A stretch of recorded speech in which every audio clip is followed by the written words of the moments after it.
نحمده ونستعينه ونصلي على رسوله الكريم أما بعد. باب إمامة المفتون والمبتدع. وقال الحسن صل وعليه بدعة. قال أبو عبد الله وقال لنا محمد بن يوسف حدثنا الأوزاعي قال حدثنا الزهري عن حميد بن عبد الرحمن عن عبيد الله بن علي بن خيار أنه دخل على عثمان بن عفان رضي الله عنه وهو محصور فقال إنك إمام عامتي ونزل بك ما نرى ويصلي لنا إمام فتنة ونتحرج. فقال الصلاة أحسن ما يعمل الناس فإذا أحسن الناس فأحسن معهم وإذا أساءوا فاجتنب إساءتهم.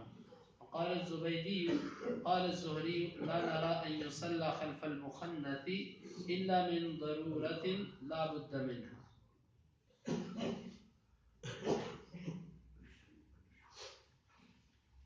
یہ باب ہے فتنے میں مبتلا شخص کی امامت کے بارے میں اور بدعتی آدمی کی امامت کے بارے میں. حسن بصری فرماتے ہیں کہ تو نماز پڑھ، اس کی بدعت اس کے سر ہے. امام بخاری فرماتے ہیں ہمیں بیان کیا ابو عبداللہ نے، اور وہ کہتے ہیں ہمارے لیے ذکر کیا محمد بن یوسف نے، وہ کہتے ہیں ہمیں بیان کیا اوزاعی نے، وہ کہتے ہیں ہمیں خبر دی زہری نے حمید بن عبد الرحمن سے، وہ عبید اللہ بن عدی بن خیار سے کہ بے شک وہ داخل ہوئے عثمان بن عفان رضی اللہ عنہ پر اور وہ بند تھے. وہ کہنے لگے کہ آپ عام لوگوں کے امام ہیں اور آپ پر جو مصیبت اتری ہے ہم دیکھ رہے ہیں. ہمیں نماز فتنے کا امام پڑھاتا ہے اور ہم اس میں حرج محسوس کرتے ہیں. آپ نے فرمایا کہ نماز وہ بہترین عمل ہے جس کو لوگ کرتے ہیں، تو جب لوگ اچھا عمل کریں تو بھی ان کے ساتھ اچھا عمل کر، جب وہ برا عمل کریں تو ان کی برائی سے بچ جائے. زبیدی کہتے ہیں کہ زہری نے کہا ہم مخنث یعنی خسرے کے پیچھے نماز پڑھنا نہیں درست سمجھتے مگر کسی ضرورت کے تحت کہ جس کے بغیر کوئی چارہ نہ ہو. فتنے میں مبتلا آدمی مفتون بھی اور فاتن بھی. مفتون سے مراد کہ جو خود فتنے میں مبتلا ہے، اور فاتن لوگوں کو فتنے میں ڈالنے والا. آیا کہ ان دونوں شخصوں کے پیچھے نماز ہو جاتی ہے. اور فتنے سے مراد کیا ہے؟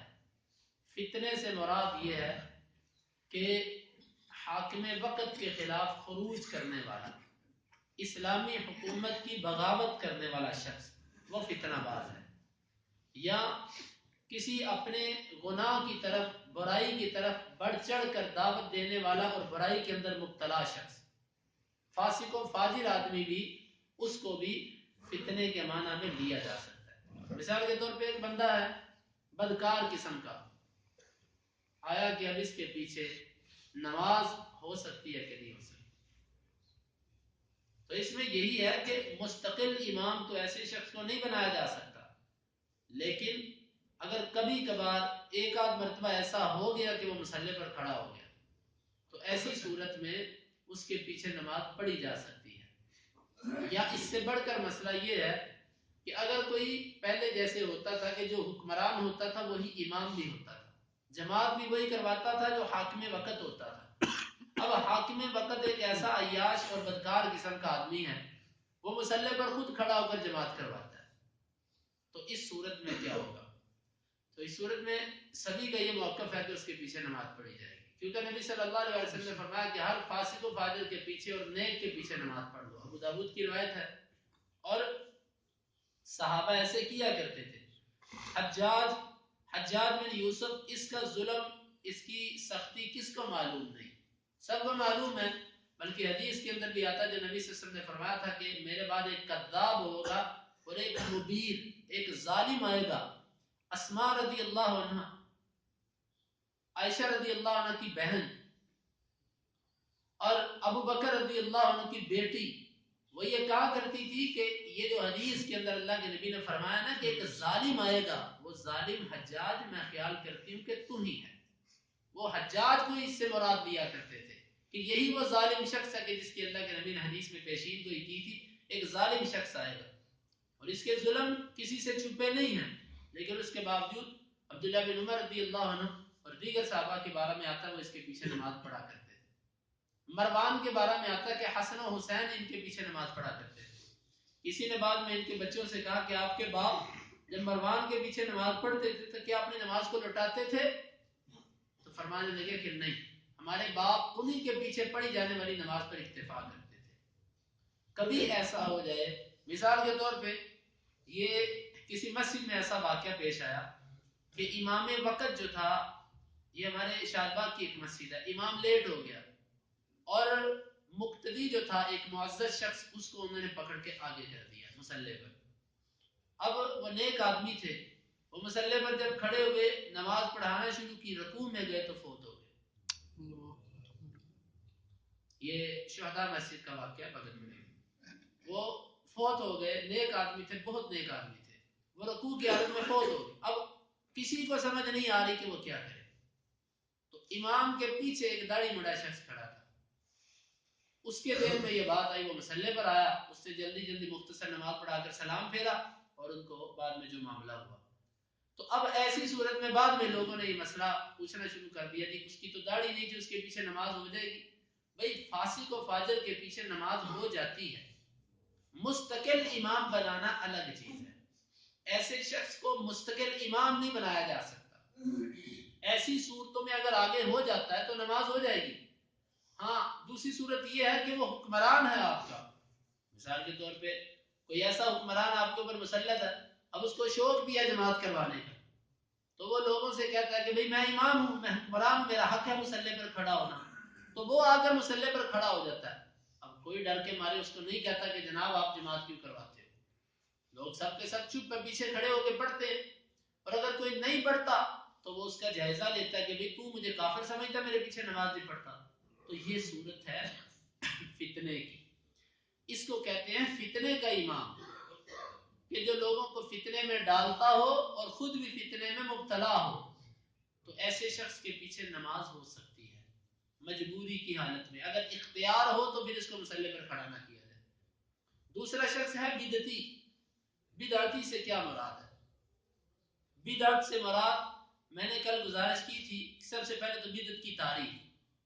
بدعت کی تعریف یہ ہے کہ کسی کام کے، ذرا توجہ سے سنیے گا بدعت کی تعریف، بدعت وہ ہے ہر وہ عمل کہ جس کے اسباب اور اس کا باعث نبی صلی اللہ علیہ وسلم کے زمانے میں موجود تھا۔ ہر وہ عمل جس کو کرنے کے اسباب اور اس کا باعث، یعنی کہ جو چیز اس عمل پر ابھار رہی تھی، وہ دونوں چیزیں اللہ کے نبی کے زمانے میں موجود تھی، آپ صلی اللہ علیہ وسلم نے اس کو نہیں کیا، اس عمل کو سنت سمجھ کے، باعث ثواب سمجھ کے کرنا، یہ بدعت ہے۔ بدعت کی اکثر تعریف یہ کی جاتی ہے جو کام اللہ کے نبی کے زمانے میں نہیں تھا وہ بدعت ہے، یہ تعریف ناقص ہے۔ بدعت کی صحیح تعریف یہ ہے کہ ہر وہ عمل جس کے اسباب نبی صلی اللہ علیہ وسلم کے زمانے میں موجود تھے اور اس کام کو ابھارنے کے ذرائع بھی موجود تھے اس زمانے میں، لیکن نبی صلی اللہ علیہ وسلم نے اس کو نہیں کیا، اس عمل کو ثواب سمجھ کے، دین سمجھ کے، سنت سمجھ کے، مستحب مباح سمجھ کے کرنا، یہ بدعت کہلاتا ہے۔ اب اگر کوئی اعتراض کرے کہ پکی مسجدیں بنانا، تو پہلی بات تو یہ ہے کہ یہ پکی مسجدوں کے ذرائع اللہ کے نبی کے زمانے میں موجود نہیں تھے۔ ہوائی جہاز پر سفر کرنا، یہ جدید جتنے بھی ایجادات ہیں یہ نبی صلی اللہ علیہ وسلم کے زمانے میں نہیں تھی۔ اور دوسری بات یہ ہے ہم ان کو باعث ثواب نہیں سمجھتے۔ پکی مسجد بنانا، ہم نہیں کہتے کہ پکی مسجد بنائے گا اس کو ثواب ہوتا ہے پکی مسجد بنانے کی بنا پر، یہ ہمارا نظریہ ہی نہیں ہے۔ ہم کہتے ہیں مسجد ہے وہ کچی ہو کے پکی ہو۔ ہم یہ نہیں کہتے کہ جو ہوائی جہاز میں سفر کرے اس کو ثواب زیادہ ملتا ہے، جو پیدل چل کے جائے اس کو کم ملتا ہے۔ ہم اس کو دنیا سمجھتی ہے، دنیا کی چیزیں ہیں، ہم اس کو دین نہیں سمجھتے۔ اب ہمارے اوپر جن چیزوں کے اعتراضات ہیں وہ ایسے ہی فضول قسم کی باتیں، تم پکی مسجدیں بناتے ہو، تم پنکھے لگاتے ہو، تم لائٹیں لگاتے ہو، تم نے گھڑی پہن رکھی ہے، تم نے اینک پہن رکھی ہے، بھئی یہ چیزیں دین نہیں ہے۔ میری اینک دین نہیں ہے، یہ دنیا کی ایجاد ہے۔ میری گھڑی دین نہیں ہے، یہ دنیا کی ایک ایجاد ہے۔ دنیا کی ایجادات ایک الگ چیز ہے۔ اصل بدعت یہ ہے کہ کسی چیز کے ذرائع اللہ کے نبی کے زمانے میں موجود تھے، اس کا باعث بھی موجود تھا، آپ نے اس کو نہیں کیا، اس کو کرنا یہ بدعت ہے۔ اب دیکھو یہ 12 ربیع الاول کے دن عید میلاد النبی کا جلوس، یہ جشن، اب 12 ربیع الاول نبی صلی اللہ علیہ وسلم کے زمانے میں تھی کہ نہیں تھی؟ اب اس کا باعث کیا ہے 12 ربیع الاول کے جلوس کا؟ اللہ کے نبی کا پیدا ہونا۔ ہم مان لیتے ہیں، انہی کی مان لیتے ہیں کہ 12 کو پیدا ہوئے، حالانکہ انہی کے بہت بڑے امام جن کو یہ اعلیٰ حضرت کہتے ہیں، وہ لکھتے ہیں اپنے فتاوا کے اندر 26ویں جلد صفحہ نمبر 413-15، اس میں وہ لکھتے ہیں کہ نبی صلی اللہ علیہ وسلم 8 ربیع الاول کو پیدا ہوئے، 12 کے قائل ہی نہیں ہے۔ اور پیرانے پیر عبد القادر جیلانی رحمۃ اللہ علیہ جن کا دم بھرتے ہیں یہ، وہ تو کہتے ہیں ربیع الاول میں پیدا ہی نہیں ہوئے۔ خیر یہ ایک الگ موضوع ہے، ہم کہتے ہیں کہ 12 ربیع الاول کا دن بھی نبی صلی اللہ علیہ وسلم کے زمانے میں موجود تھا۔ اس کا باعث کیا ہے؟ اس کا باعث ہے آپ کی ولادت، وہ بھی موجود تھی کہ اللہ کے نبی پیدا ہوئے تھے، لیکن آپ نے اس کو نہیں اختیار کیا، آپ نے اس کو نہیں چنا۔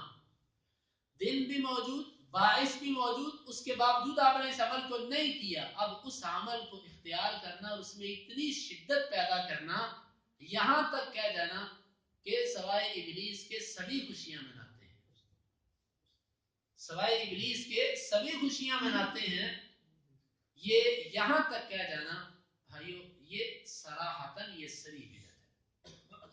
اگر اس کو آپ بدعت نہیں کہتے تو پھر دنیا میں بدعت نہیں ہے، پھر تو ہر بندہ اپنے عمل کو کسی نہ کسی طرح ثابت کرنے کی کوشش کرے گا۔ ہم کہتے ہیں کہ آپ کا شاید ذہن میں یہ ہو کہ ہمیں خوشی نہیں، اللہ کی قسم ہمیں ہر روز، ہر لمحہ، ہر گھڑی اللہ کے نبی کی خوشی ہے، اور جو ہر روز آپ کی خوشی نہیں مناتا وہ انسان مسلمان نہیں ہے۔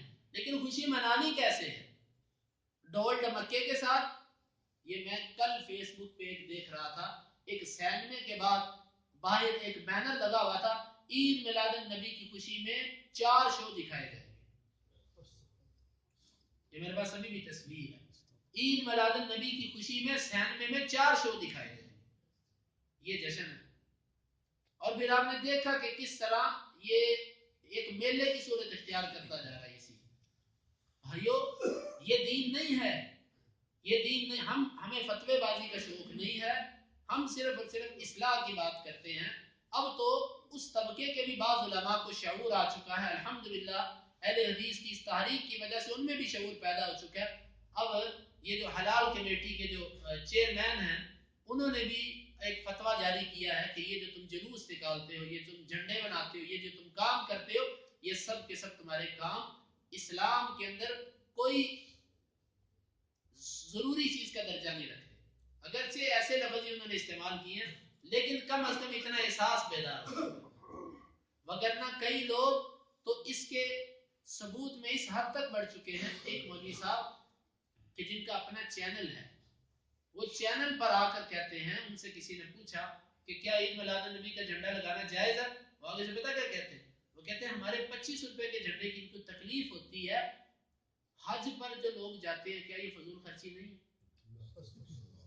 یہ میرے پاس یہ بھی یہ پرسوں کی بات ہے غالباً، یہ ان کے چینل پر یہ اس کے منہ سے نکلتے ہوئے کلمات سنے آپ، حج پر جانا فضول خرچی نہیں ہے، یہ بھی تو فضول خرچی ہے نا، یہ تم کرتے ہو تو ہم نے اگر 25 روپے کا جھنڈا لگا دیا تو کیا ہو گیا؟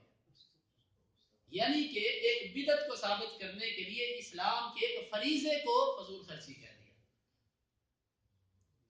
یہ جب غلو آتا ہے، حد سے بڑھ جاتے ہیں لوگ، تو پھر خرابیاں پیدا ہوتی ہیں۔ بھائیو ہمیں اللہ کے نبی کے آنے کی خوشی ہے، اللہ کی قسم خوشی ہے، وہ مسلمان نہیں کہ جس کو خوشی نہیں ہے، لیکن خوشی اس طریقے سے مناؤ جس طریقے سے نبی صلی اللہ علیہ وسلم نے منائی۔ اللہ کے نبی ہر سوموار کو روزہ رکھا کرتے تھے، اب ہر سوموار اللہ کے نبی کے ہاں سالانہ تصور ہی نہیں ہے، سال کے بعد ایک دن جلوس کروا لیا، ایک دن جلسہ کروا لیا اور یہ کہا کہ ہم بڑے عاشق رسول ہیں۔ یہ اپنے گھر میں بنائی ہوئی محبت کے معیار ہیں، حقیقت میں یہ محبت نہیں ہے۔ نبی صلی اللہ علیہ وسلم ہر ہفتے میں ایک دن روزہ رکھتے تھے سوموار کو، کیونکہ اس دن پیدا ہوئے تھے۔ محبت کا اظہار یوں کیجئے کہ سوموار کو روزہ رکھیے، یہ کوئی طریقہ نہیں، اور نہ اس موقع پر آنے والی چیزوں کو قبول کرنا چاہیے، یہ چیز بدعت کا درجہ رکھتی ہے۔ اور حدیث کے اندر تمام وقر صاحب بدعت فقد اعان علی هدم الاسلام، جس نے کسی بدعتی کی توقیر کی، اس کی تعظیم کی، اس نے اسلام کو گرانے میں اس کی مدد کی۔ ایسے گھروں سے جب کوئی چیز آئے تو اس کو واپس کیجئے تاکہ اس کو پتا چلے کہ میرے اس عمل پر رد کرنے والا کوئی موجود ہے. آپ اس کو اچھے طریقے سے سمجھاؤ. آپ اس سے کہو میرے بھائی اللہ کے نبی سے محبت فرض ہے. اس وقت تک بندہ مومن نہیں ہو سکتا جب تک اللہ کے نبی سے ساری دنیا سے بڑھ کر محبت نہ کرے. لیکن محبت اس طریقے سے کرو جس طریقے سے صحابہ نے کی. جھنڈا لگانا ہے تو اپنے چہرے پہ پکا جھنڈا لگاؤ. یہ نہیں 10 دن بعد اتر جائے بارش کی وجہ سے. پکا جھنڈا اپنے چہرے پر لگاؤ. اپنے آپ کو سنت کے مطابق بناؤ. یہ ہے اللہ کے نبی کا طریقہ. تم سمجھتے ہو کہ یہ چیزیں پکا کر بانٹ دی. اور یہ ایک صاحب کہہ رہے تھے کہ ہم اس دفعہ یہ جو لڈو ہوتے ہیں یہ اس کی ہم 2 ریڑیاں لگائیں گے. اس نے کہا کیوں؟ ایک ریڑی ہم لگائیں گے فلاں جگہ پر کیونکہ ادھر لڑکیاں بہت آتی ہیں. یہ معاملات یہاں تک پہنچ چکے ہیں. اور آپ دیکھیے گا اگر علماء کرام کھڑے نہ ہوئے ہماری باتوں کو تو وہ کچھ سمجھتے ہی نہیں نا. اگر اسی مکتب فکر کے علماء آج کھڑے نہ ہوئے تو کل کو آپ دیکھیے گا کہ یہ صورتحال ایسی بن جائے گی کہ اللہ معاف کرے یہ معاملات اس حد تک جائیں گے کہ ان کے علماء بھی بعد میں بولیں گے کہ یہ معاملہ ہمارے سر سے گزر چکا ہے. تو یہ بالکل دین نہیں. ایسا ہر وہ کام یہ تیجا ساتا 40واں کہ جس کے ذرائع اور اسباب اللہ کے نبی کے زمانے میں موجود تھے اس کا باعث بھی موجود تھا. آپ نے وہ عمل نہیں کیا. اس عمل کو اختیار کرنا بدعت ہے. اب آئیے اس حدیث کی طرف کہ ایسے بدعتی آدمی کے پیچھے حسن بصری کہتے تھے کہ تو نماز پڑھ اس کی بدعت اس کے سر. یہ مسئلہ اختلافی ہے کہ بدعتی کے پیچھے نماز ہوتی ہے کہ نہیں. کچھ علماء قائل ہیں کہ بدعتی کے پیچھے نماز ہو جاتی ہے اور کچھ علماء اس کے قائل نہیں ہیں. ان سے جب کہا جاتا ہے کہ اس حدیث کا کیا جواب ہے جو امام بخاری نے ذکر کیا تو وہ کہتے ہیں کہ اصل مسئلہ یہ ہے اس دور کی جو بدعت تھی وہ شرک اور کفر کی حد تک نہیں پہنچی ہوئی تھی. اور یہ بات ٹھیک ہے. اس دور میں جتنے بھی لوگ تھے کوئی غیر اللہ سے مدد نہیں مانگتا تھا. کوئی قبر پر سجدے چڑھاوے اور یہ کام نہیں کیا کرتا تھا. اس دور کے اندر صورتحال بدل چکی ہے. جب بدعت شرک اور کفر کی حد تک پہنچ جائے تو پھر ایسے شخص کے پیچھے نماز پڑھنے سے اجتناب کرنا چاہیے. لیکن اگر کسی کی بدعت اس حد تک نہیں پہنچی ہوئی کفر اور شرک وہ نہیں کرتا تو اس کے پیچھے نماز ہو جائے گی. عثمان رضی اللہ عنہ کے زمانے میں جب بلوائیوں نے حملہ کیا عثمان رضی اللہ عنہ کو معزول کیا. یہ 40 دن تک محاصرہ قائم رہا. پہلے 30 دن تک تو عثمان رضی اللہ عنہ نماز پڑھانے کے لیے آتے رہے. اس کے بعد انہوں نے سختی کر دی کہ یہ نماز نہیں پڑھائیں گے ہمیں. عثمان رضی اللہ عنہ تشریف لائے جمعے کے لیے. انہوں نے پتھر مارے اور عثمان رضی اللہ عنہ زخمی ہو گئے اور وہ نماز نہ پڑھا سکے. تو دوسرے صحابی جو ہیں سہل بن حنیف رضی اللہ عنہ انہوں نے نماز پڑھائی. اور اسی طرح اس فتنے کے دنوں میں طلحہ رضی اللہ عنہ نے بھی ایک مرتبہ نماز پڑھائی. ابو ایوب انصاری نے بھی نماز پڑھائی. علی رضی اللہ عنہ نے بھی نماز پڑھائی. لیکن ان بلوائیوں نے اپنا امام مصلی پر کھڑا کر دیا جس کا نام بعض روایات کے مطابق عبد الرحمن بن عدیس اور ایک روایت کے مطابق کنانہ بن بشیر ہے. کنانہ بن بشر غالباً یہ شخص ہے. اس کو انہوں نے مصلی پر کھڑا کر دیا. تو عثمان رضی اللہ عنہ کے پاس یہ شخص آئے اور انہوں نے پوچھا امیر المومنین آپ کو پتا ہے امام آپ ہو خلیفہ آپ ہو لیکن اس وقت جو فتنے کا امام ہے جنہوں نے آپ کے خلاف خروج کر رکھا ہے وہ مصلی پر کھڑا ہے اور وہ نماز پڑھاتا ہے اور ہم اس کے پیچھے نماز پڑھنے میں حرج محسوس کرتے ہیں. حرج کا معنی گناہ بھی ہوتا ہے اور اس کا معنی تنگی بھی ہوتا ہے. ہم تنگی محسوس کرتے ہیں یہ گناہ سمجھتے ہیں اس کے پیچھے نماز پڑھنا. تو کیا کریں؟ عثمان رضی اللہ عنہ نے فرمایا کہ جو اچھا کام کرے ان کے ساتھ شریک ہو جاؤ اور جب وہ برا کام کرے تو ان سے جدا ہو جاؤ.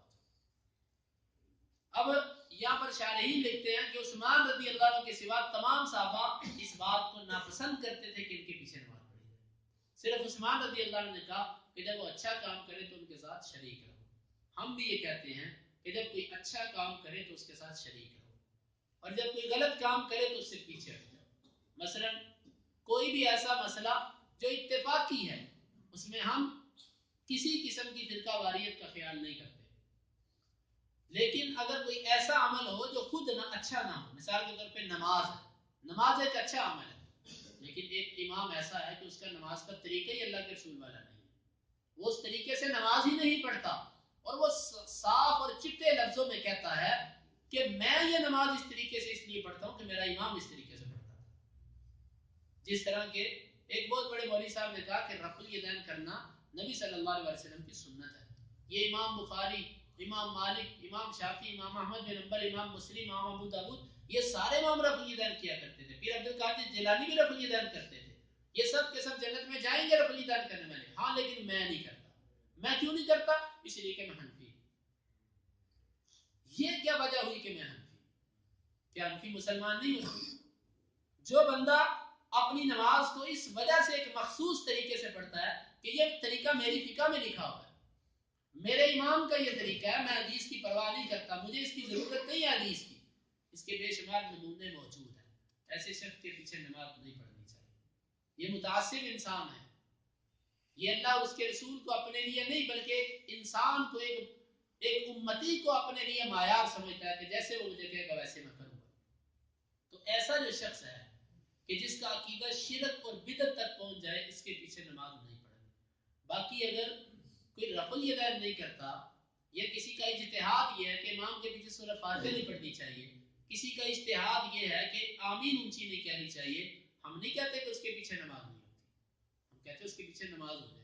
لیکن اگر کوئی رفع الیدین اس وجہ سے نہیں کرتا کہ میرے امام نے نہیں کیا، ہاں حدیثوں میں آتا ہے لیکن میرے امام نے نہیں کیا اس لیے میں نہیں کرتا، اس بندے کے پیچھے بھی نماز نہیں ہے. ایک بندہ اس لیے رفع الیدین نہیں کرتا کہ وہ کہتا ہے میں نے حدیثیں پڑھی ہیں رفع الیدین نہ کرنے کی. ہم کہتے ہیں ٹھیک ہے، تو اگرچہ غلطی پر ہے ہم تیرے پیچھے نماز پڑھیں گے. ایک بندہ کہتا ہے میں نے حدیثیں پڑھی ہیں آمین آہستہ کہنی چاہیے، اگرچہ وہ مسئلہ غلطی پر ہے ہم اس کے پیچھے نماز پڑھیں گے. لیکن ایک بندہ کہتا ہے میں رفع الیدین اس لیے نہیں کرتا کہ میرا امام نہیں کرتا، حدیثوں میں موجود ہے لیکن میں اپنے امام کی وجہ سے نہیں کرتا. میں آمین اس لیے نہیں کہتا کہ میرا امام نہیں کہتا اونچی. اس بندے کی بنیاد ہی غلط ہے. یہ بندہ کسی امتی کی وجہ سے سب کچھ کر رہا ہے، اس کے پیچھے نماز ہے. اور آج کے اگر آپ ائمہ کو دیکھتے ہو، مساجد کے اماموں کو، تو ان میں سے تقریباً سب کے سب ایسے ہی ہیں الا ماشاء اللہ. اب تک میری جو ملاقات ہوئی ہے شاید مجھے کوئی ایک یا دو ایسے شخص ملے ہوں اپنی زندگی میں کہ جنہوں نے یہ کہا ہو کہ ہم حدیث رسول کے مقابلے میں کسی کی پرواہ نہیں کرتے. وگرنہ اکثر کہتے تو یہی ہے کہ نہیں حدیث کے اوپر کچھ نہیں ہے، لیکن جب عمل کی باری آتی ہے پھر اس کے لیے تیار نہیں ہوتے، اس کے لیے تیار نہیں ہوتے. آپ اس بات سے اندازہ لگائیے کہ جب آپ کسی سے کہیں گے نا کہ آپ کے امام سے غلطی ہو سکتی ہے، وہ کہے گا جی بالکل ہو سکتی ہے. پھر آپ اس سے پوچھو کیا کبھی غلطی ہوئی ہے آپ کے امام سے؟ کوئی ایک مثال پیش کرو کہ آپ کے امام نے غلطی کی ہو. وہ آپ کو ایک بھی مثال پیش نہیں کرے گا. کیا مطلب اس بات کا؟ آپ ہدایہ کو لے لیجئے. ہدایہ فقہ حنفی کی چوٹی کی کتاب ہے کہ جس کے بارے میں کہا جاتا ہے الہدایۃ کالقرآن، ہدایہ قرآن کی مانند ہے.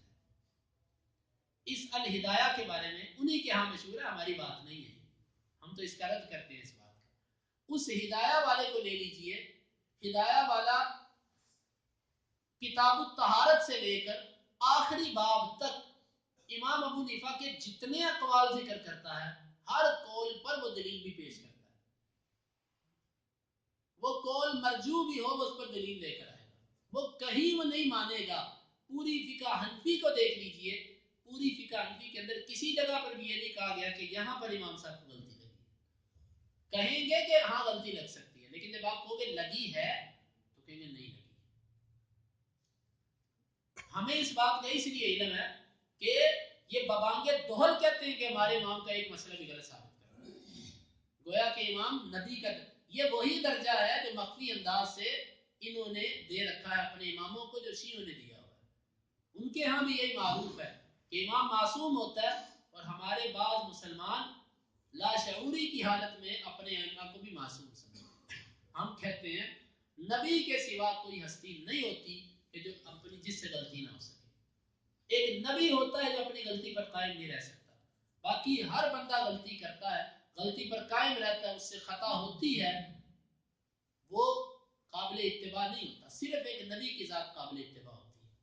تو بھائی اس حدیث کا مطلب یہ ہے کہ ایسا شخص کہ جس کی بدعت کفر اور شرک کی حد تک نہ پہنچی ہو، اللہ اور اس کے رسول سے محبت کرتا ہو، اس کے پیچھے نماز ہو جائے گی. وہ رفع الیدین کرے یا نہ کرے، آمین کہے یا نہ کہے، فاتحہ پڑھے یا نہ پڑھے، یہ مسائل اجتہادی مسائل ہیں. مسئلہ آ جا کر بنیاد کا ہے، بنیاد کا، کہ اگر کوئی قبروں سے مانگنے کا قائل ہے، اگر کوئی غیر اللہ کو حاجت روا مشکل کشا اور بزرگوں کے فیضان اور وحدت الوجود جیسے کفری عقیدے کا قائل ہے کہ سارے ہی وجود اللہ کے ہیں، یہ سارا وجود اللہ کا ہے، اس نظریے کا اگر کوئی قائل ہے تو ایسے بندے کے پیچھے نماز نہیں پڑھنی چاہیے۔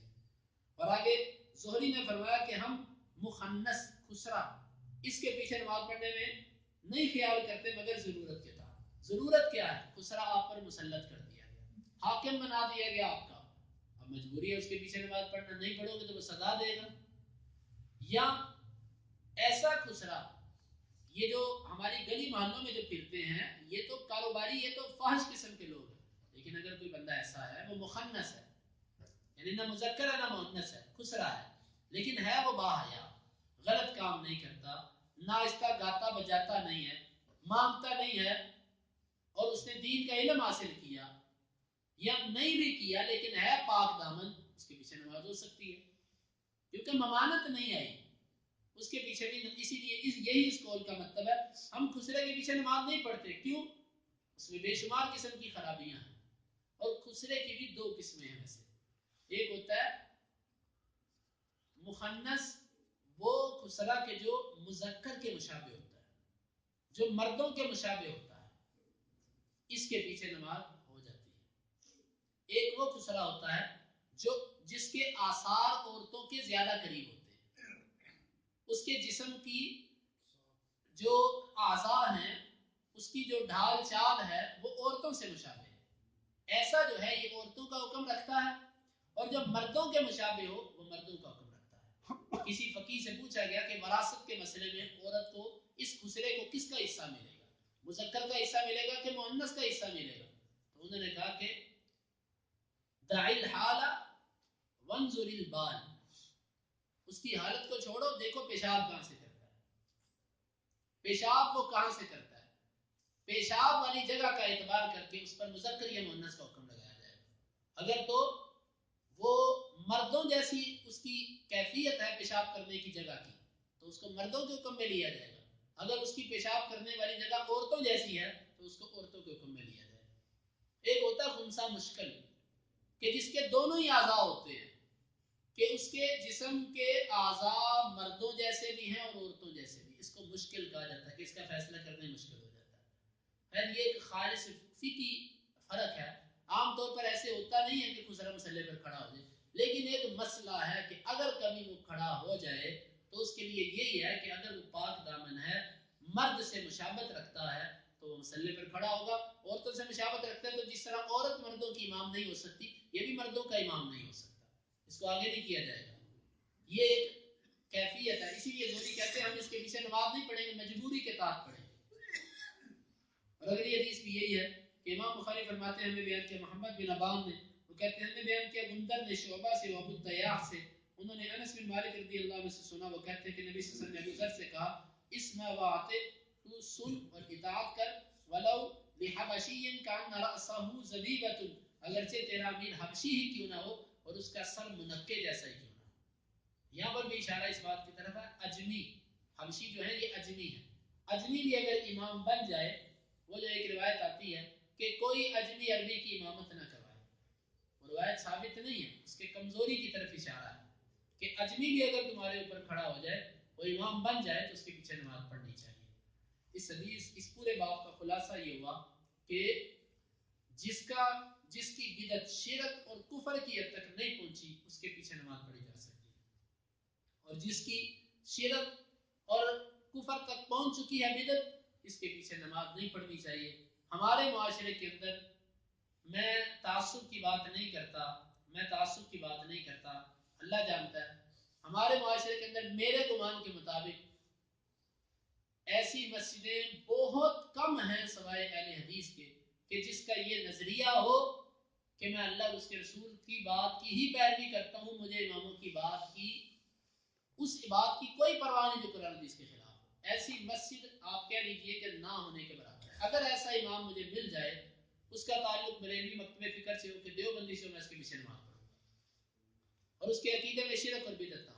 لیکن اگر ایسی کیفیت نہیں اور حقیقت میں ایسے ہی ہے، آج کے معاشرے میں ایسے ہی ہے، تو اجتناب کرنا چاہیے. نماز اسی کے پیچھے پڑھنی چاہیے, اسی وقت کی پابندی کرنی چاہیے جس کی نماز کتاب و سنت کے مطابق ہے. یہ میں نے مسئلہ کتاب و سنت سے سمجھا. اگر اس میں کہیں غلطی ہے تو اللہ تعالیٰ ہماری اصلاح فرمائے. اللہم انفعنا بما علمتنا وعلمنا ما ينفعنا وزدنا علما. اللهم اقسم لنا من خشيتك ما تحول به بيننا وبين معصيتك, ومن طاعتك ما تبلغنا به جنتك, ومن اليقين ما تهون به علينا مصائب الدنيا. متعنا اللهم بأسماعنا وأبصارنا وقواتنا أبدا ما أحييتنا, واجعله الوارث منا, واجعل ثأرنا على من ظلمنا, ولا تجعل مصيبتنا في ديننا, ولا تجعل الدنيا أكبر همنا ولا مبلغ علمنا, ولا تسلط علينا من لا يرحمنا. وآخر دعوانا